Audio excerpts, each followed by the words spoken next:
Trade setup, identifying market structure, GBP USD. So we are looking at GU from the daily time frame. Right here, we can see the overall trend of the market. Let me zoom out a bit so we can see.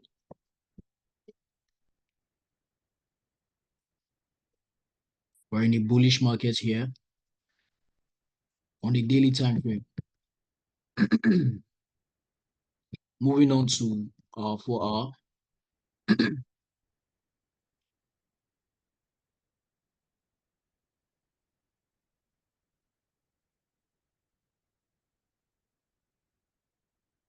We still maintain bullish momentum with our higher highs and higher lows still valid. On the 1 hour time frame, we can see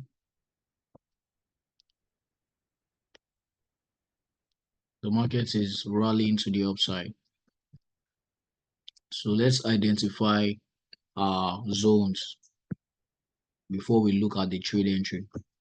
So here we have a low. Here we have a high, and then we have the low. We have the lower high and we have the lower low. We know fully well how trends work. For those who don't know, even if you're a beginner, you need to pay attention to this. So this is how trends work in the market. A change of trend happens when the market breaks the structure of the previous trend to create a new trend. So what we have here is a clear example now. So you can see this. This here is a high, and this is a low. This is a lower high, and this is a lower low. This is a lower high, this is a lower low. So what we have here is a downtrend in market. We draw our trend line over the top of a downtrending market. In a downtrending market, we draw the line over the top, and in an uptrending market, we draw the line below, because we want to identify when the market breaks structure. So that is why we draw our trend lines like that. So now we have our trend line over the top. So this is a downtrending market. When the market breaks structure to the upside, we should be able to see the market break the recent high, and then coming back, it will maintain this frame. It won't break beyond the recent low, but maintain the frame and create a low within the range of the previous low and the high. When the market breaks to the upside again and creates a low that doesn't break beyond this low but maintains its zone, now we know that the market has changed trend. So this initial break of structure to the upside identifies a change of trend in the market. So like I said, in an uptrend, we draw the trend line below, because the same way the structure breaks to the upside here, when the market changes to a downtrend, it will break below this trend line, break the low, and then come back to create a high within the range of the previous high and the previous low. And from there, we'll be looking to see more sales. So that is how trends change in the market. That is a basic retail concept that is very essential to trading.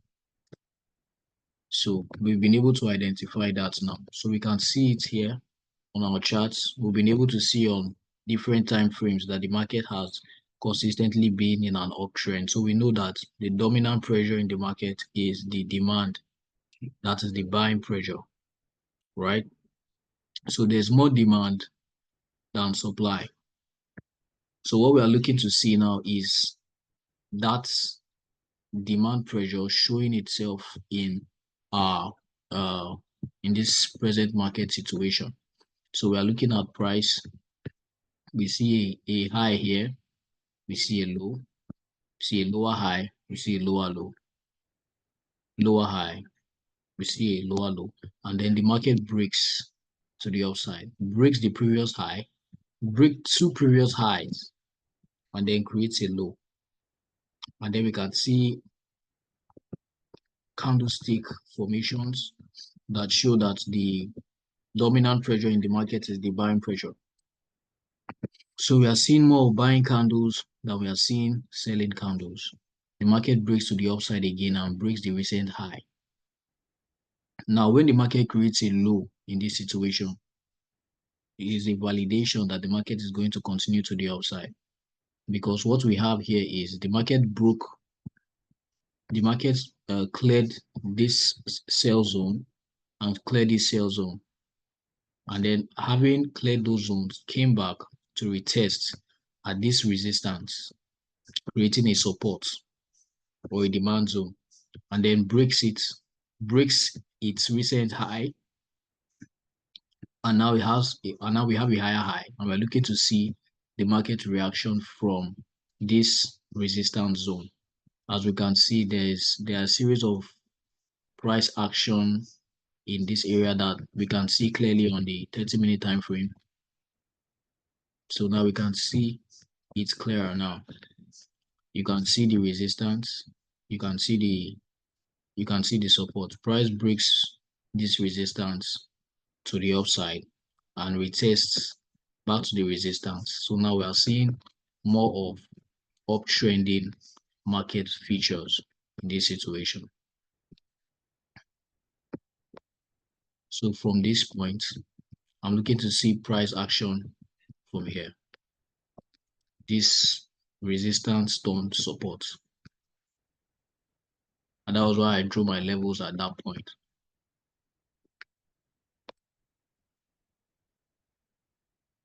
So place our entry at that zone, and the stop loss will be just below the wick of the previous candle. Now, we should be able to identify demand pressure. Demand pressure can be identified when we see these engulfing candlestick patterns, both in supply and demand zones. So we'll be able to tell that the pressure is valid. So we can see valid demand pressure around this area.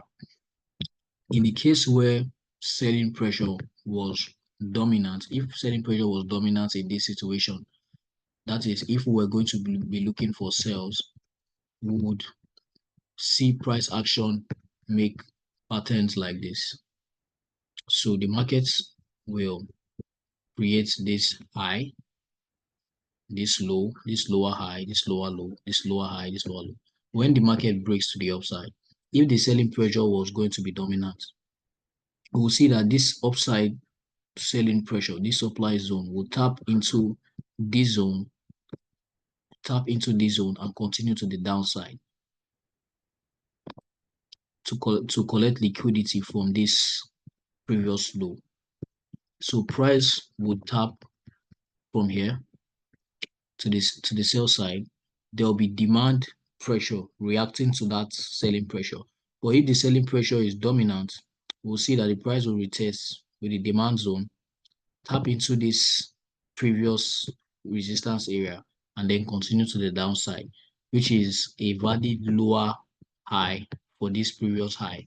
Then we'll be seeing the market going all the way to the downside for sales to react to this demand zone.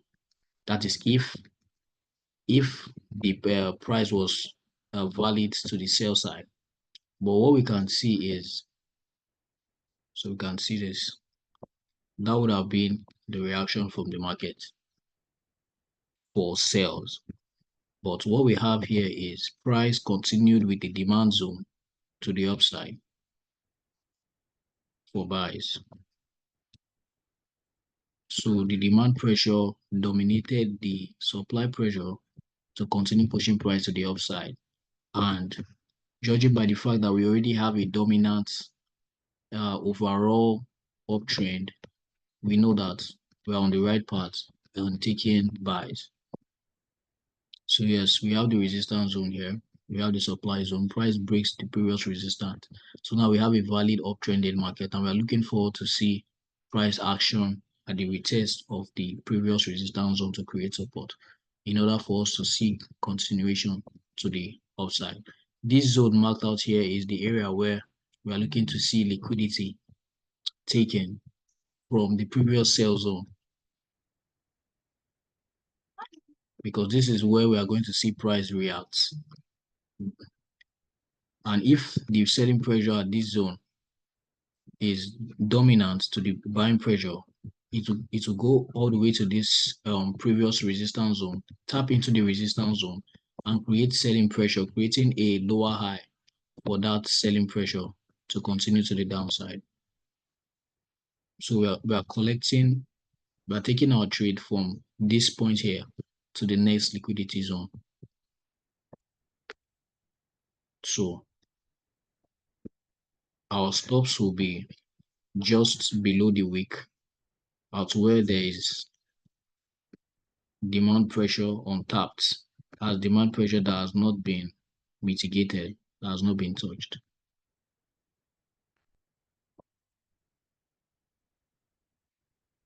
Play price.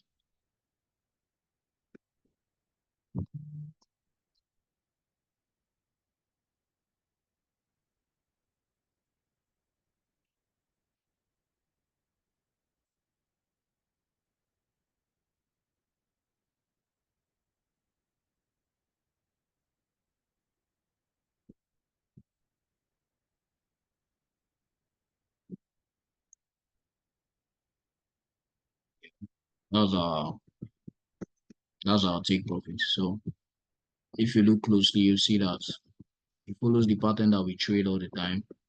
It's a break of a major resistance. So